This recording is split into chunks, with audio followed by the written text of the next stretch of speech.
올 한 해도 하루만 더 하시면 특세 개건인데, 개건하신 분들은 어제 상장 만들어 드려야 되나 어떻게 해야 되나요?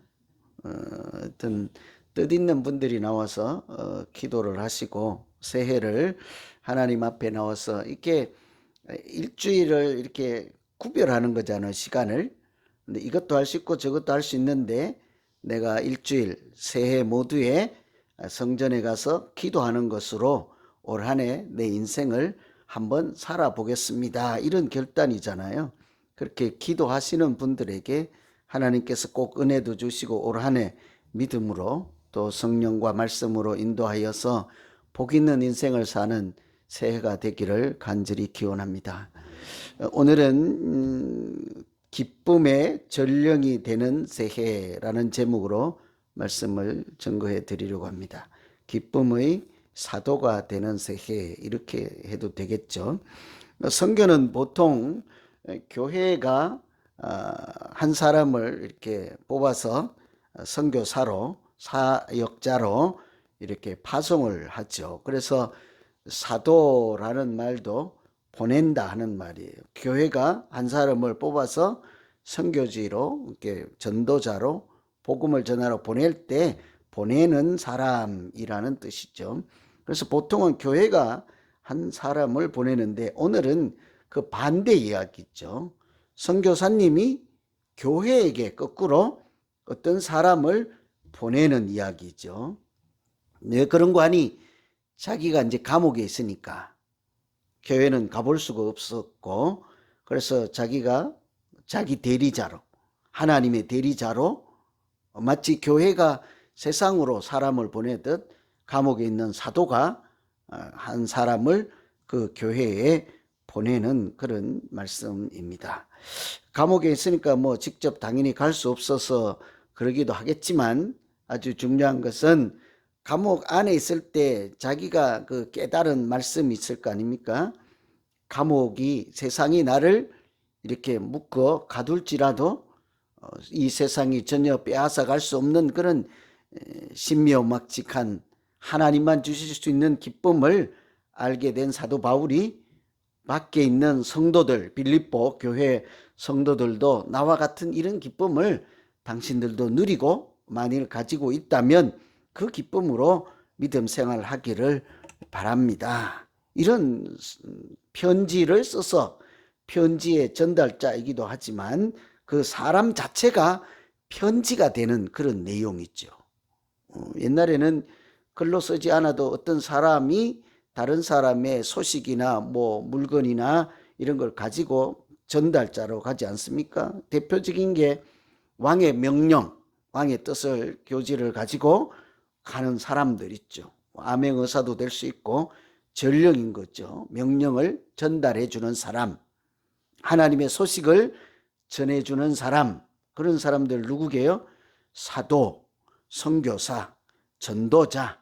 이렇게 우리 모두가 사실은 이 땅에서 하나님 말씀에 의하면 사람들에게 하늘의 소식, 기쁜 소식을 전하는 하나님이 보낸 전령이지 않겠습니까? 믿음 생활이라는 자체가 사실은 하나님께서 나를 사명지로 보낸 그곳에서 하나님의 말씀과 하나님이 주신 명령, 그것을 가지고 살아가는 그 자체가 믿음 생활이죠. 여러분은 이곳에 하나님께서 보낸 아주 귀한 한 분 한 분인 줄로 저는 그렇게 믿습니다.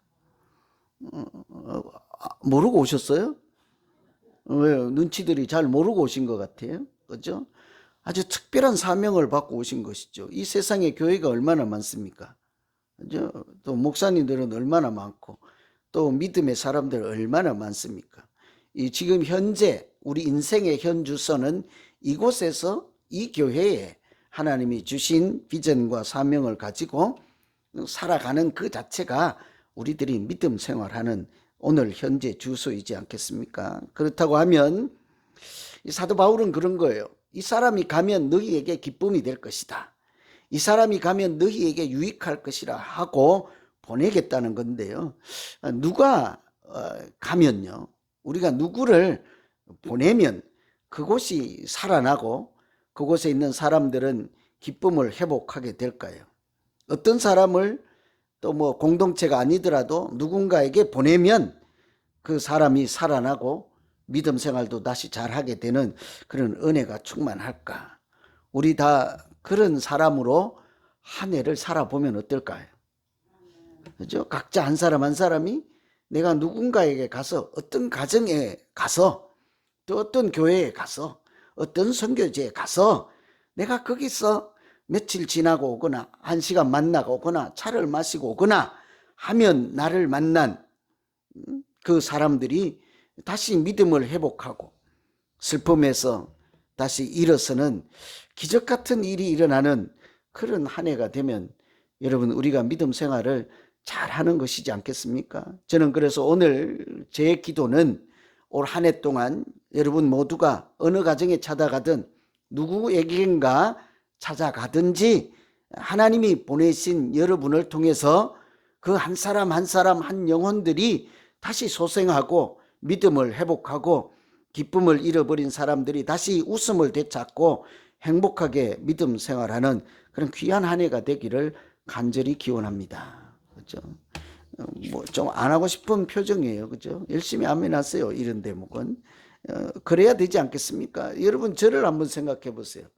제가 누군가를 찾아갔는데 가는 곳마다 싸움만 일어나.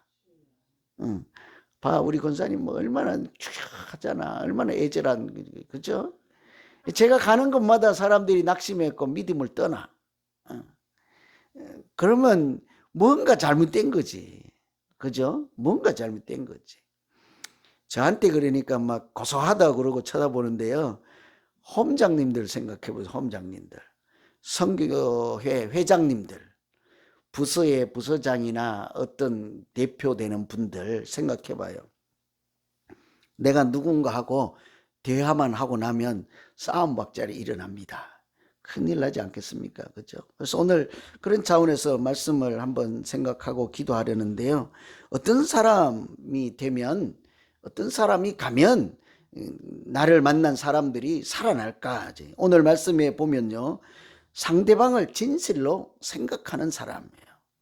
이런 사람을 하나님이 보내시지 않겠습니까? 가서 내 말만 하는 사람 말고 진실로 상대방을 생각하는 것이죠. 그래서 만나면 사실은 굉장한 능력 있는 카운셀러 있잖아요. 위로자 또는 치료자, 회복하는 사람, 은혜를 끼치는 사람. 이런 사람은 말 잘하거나 훌륭한 사람, 훌륭한 기도하는 사람이 아니에요. 귀가 큰 사람, 귀가. 잘 듣는 사람. 사실 저도 항상 주의하면서 가는데 저도 이제 연세가 들다 보니까 자꾸 노만기가 와가지고 이 말수가 늘어나요. 참 우리 애들 친구들을 만나면 걔들이 생각할 땐 저는 꼰대잖아요. 제가 아무리 공부 많이 하고 뭐 하고 제 나이 또래 사람들보다 신세대라고 제가 착각하고 살지만 전 분명히 얘기했어요. 제가 착각하고 살지만 아무리 그러할지라도 우리 아들이나 딸의 친구들이 저를 보면 영락없는 뭐예요? 꼰대지 뭘. 당연하지 뭘. 시대가 흐르고 세상이 달라졌어요. 제가 매일같이 그 결혼하는 사람들 우리 애기들 친구들 만나면 그래도 결혼은 남녀가 하는 것이다. 그래도 결혼은 자녀가 있는 것이 좋지 않겠느냐. 그 즉시 나를 보고 꼰대라고 하는 거예요. 세상이 어떻습니까? 세상이. 그렇지가 않거든. 지금 온 세계가. 남자와 여자가 가정만 있습니까? 지금? 별의별 가정이 다 있거든요. 하여튼 뭐 입에 담기도 망측한 그런 시대에 우리가 누군가에게 찾아가서 이렇게 하면 저처럼요.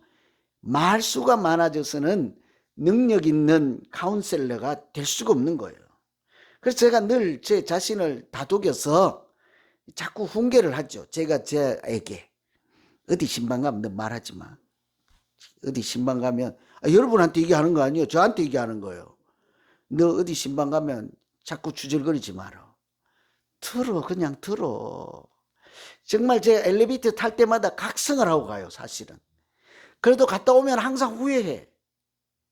이 초동아리가 또 방정을 떨었구나.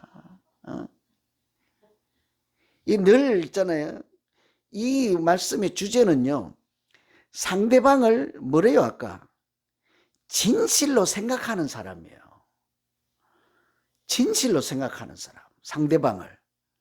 우리가 그 사람을 살릴 수 있는 사람은요, 상대방을 진실로 생각하는 사람이에요. 만나보세요. 상대방을 진실로 생각하면 그 사람의 속을 들어야지 뭘 내 얘기를 자꾸 하냐고. 그 사람을 돋보이게 해야지 뭘 내가 잘나가려고 자꾸 하냐고요. 여러분 눈엔 제가 잘나려고 한 게 보일 수도 있을 거예요. 사실은 저는 그런 생각 없어요. 잘나고 싶지 않아요, 저는. 설교도 주일날 딴 사람 시키면 좋겠어. 나는 저 안내나 하고. 그런 게 적성에 좋아, 나는.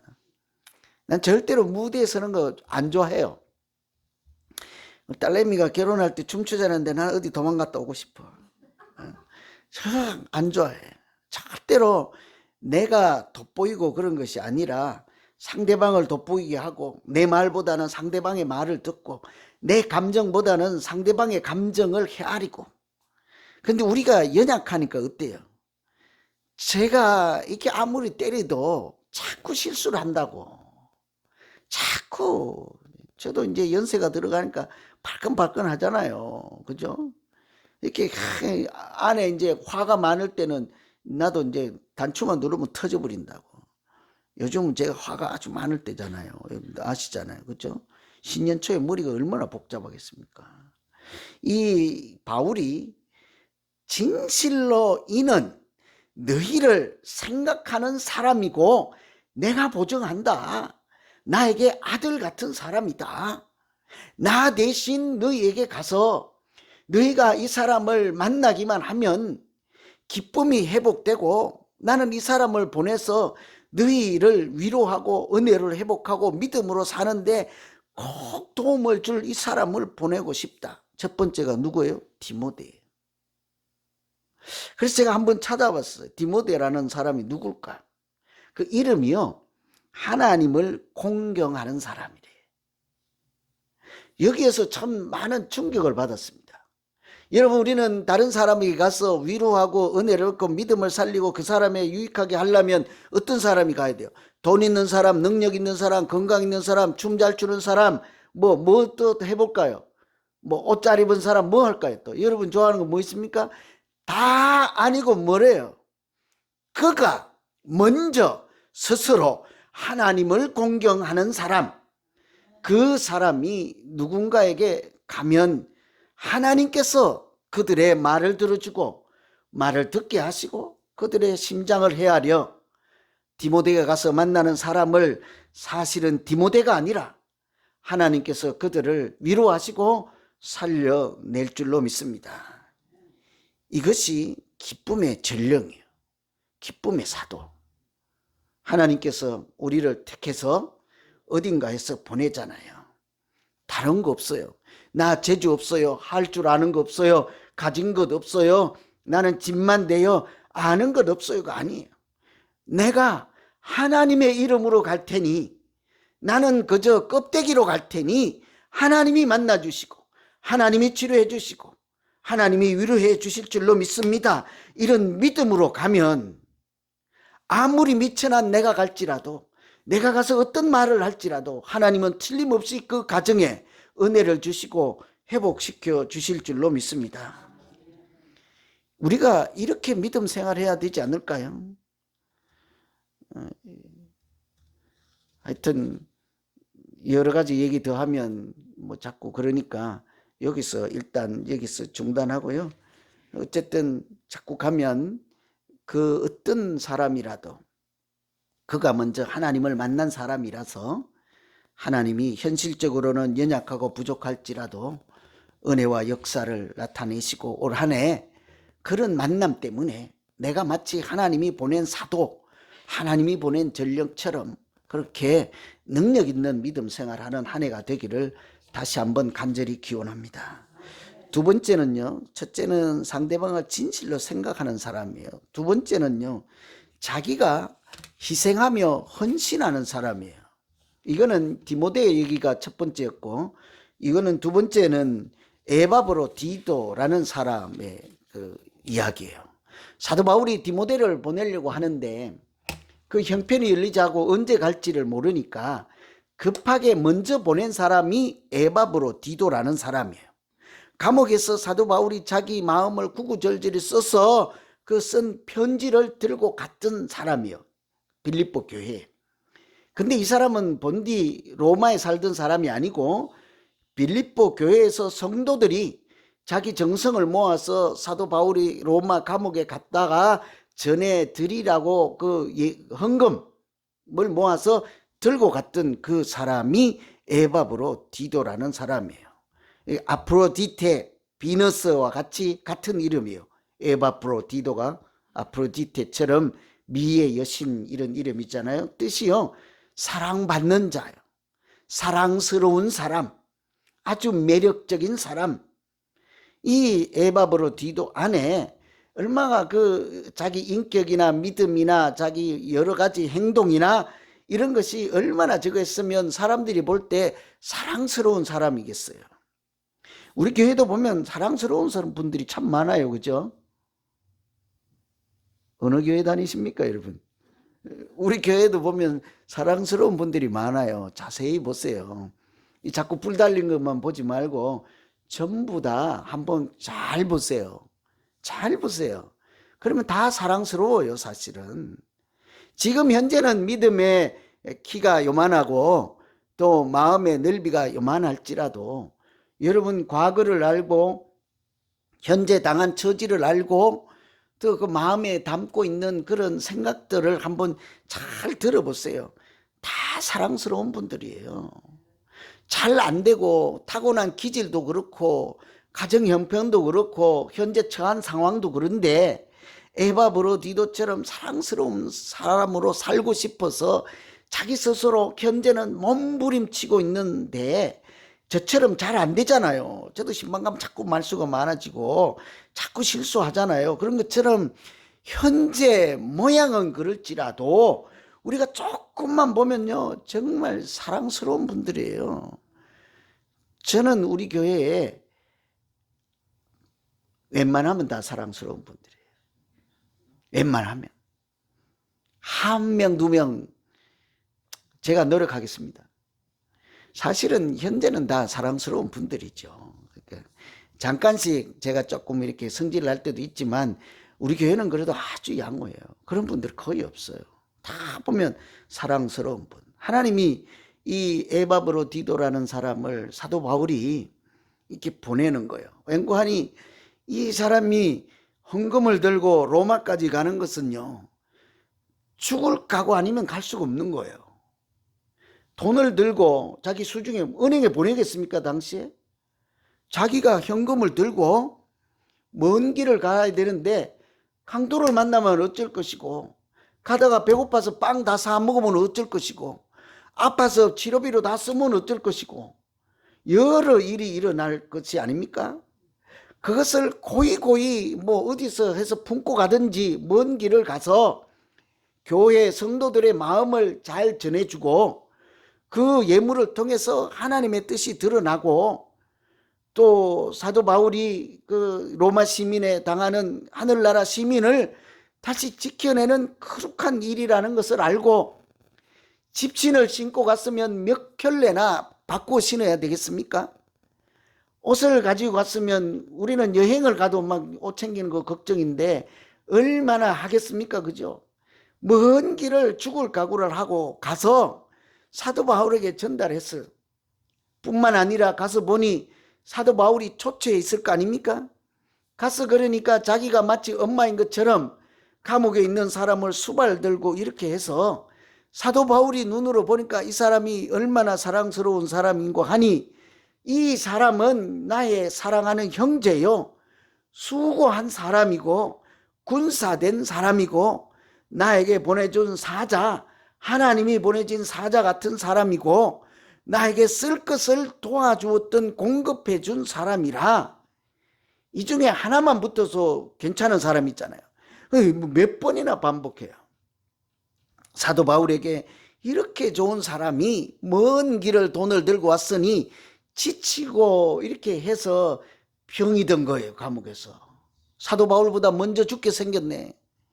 그러니 교회에서 파송한 사람들은 우리가 로마에까지 그렇게 심부름을 시키지 않았더라면 자기 가족하고 아들, 딸하고 행복하게 살 수 있는데 교회 일로 해서 어디에 보냈더니 그것 때문에 거기에서 말라리아에 걸려가지고 모기에 물려서 죽었더라 하면 교회의 성도들이 가슴이 찢어지지 않겠냐고요. 제가 여러분을 어디에 선교하라고 보냈는데 만일에 교통사고가 나거나 아니면 누구가 넘어져서 다리가 하나 상했다고 하면 제 마음이 얼마나 찢어지겠습니까? 이 사람이 로마 감옥에 가서 병들어 죽게 되었는데 하나님의 은혜로 기적적으로 살아났다고요. 이게 사람이 한 일이겠습니까?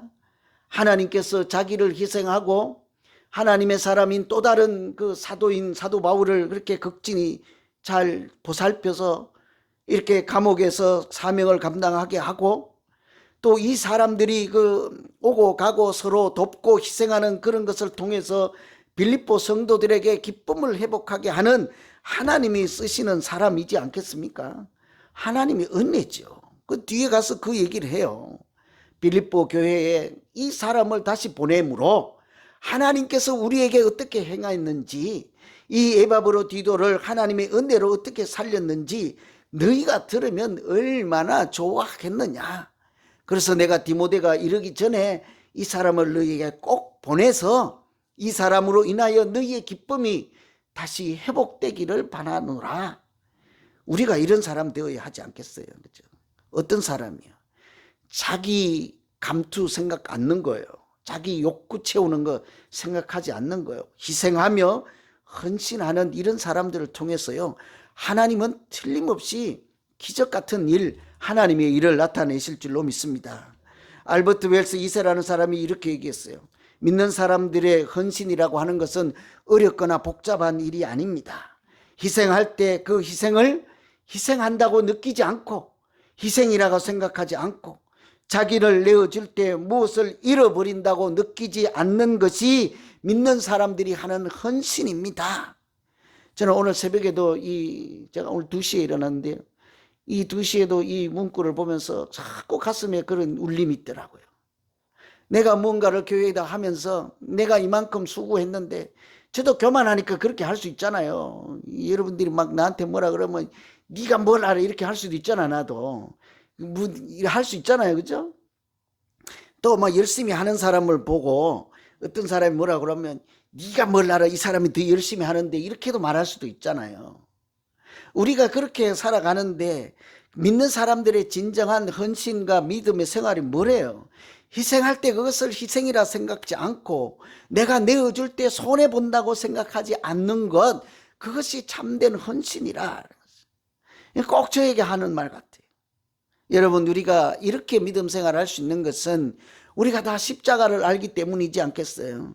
십자가에서 예수 그리스도께서 가신 그 길을 우리가 알기 때문이 있잖아요. 예수님이 십자가에서 자기 목숨을 화목제물로 내어주고 나를 살리려고 할 때 내가 너 살려줬으니 나 평생 기억해야 돼, 배신하면 안 돼 이렇게 하던가요? 그렇지 않는다고. 늘 나 때문에 욕을 먹어도 주님이 너 때문에 나 오늘 욕 먹었잖아 저처럼 하지 않더라고요. 오늘 새벽에 내가 많이 반성하고 왔다니까요. 우리가 그 십자가를 알아요. 예수님은 하늘에 있는 영광 보좌를 내려놓고 이 땅에 와서 나를 살리기 왔어도 내가 하늘에 있는 멸류관 그 보좌를 내려놓고 왔는데 네가 내 속을 못 알아주냐고 한 번도 따지고 묻지 않더라고요.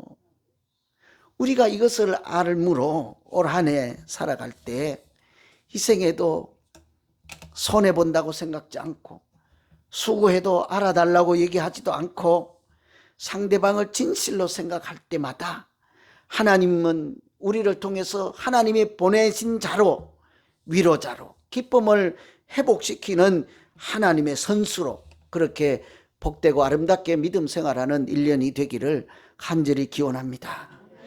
부족하지만 제가 전한 말씀을 듣고 여러분 양심에 들리는 또 마음에 들리는 제 소리 말고 하늘의 소리가 있을 거 아니에요. 그거 붙잡고 우리 같이 잠깐 기도하죠. 하나님, 나 부족한 나 같은 사람도 하나님이 보내신 줄로 믿사오니 가는 곳마다 은혜와 성령이 충만케 하시고 하는 말마다 성령의 열매가 열리게 하시고 우리 모두가 다시 믿음을 회복하고 건강을 회복하고 웃음을 회복하는데 귀하게 쓰임받는 내 올 한 해 믿음 생활 되게 하여 주시옵소서. 우리 모두 다 같이 같은 마음으로 자기와 가정을 놓고 교회를 놓고 기도하겠습니다. 하나님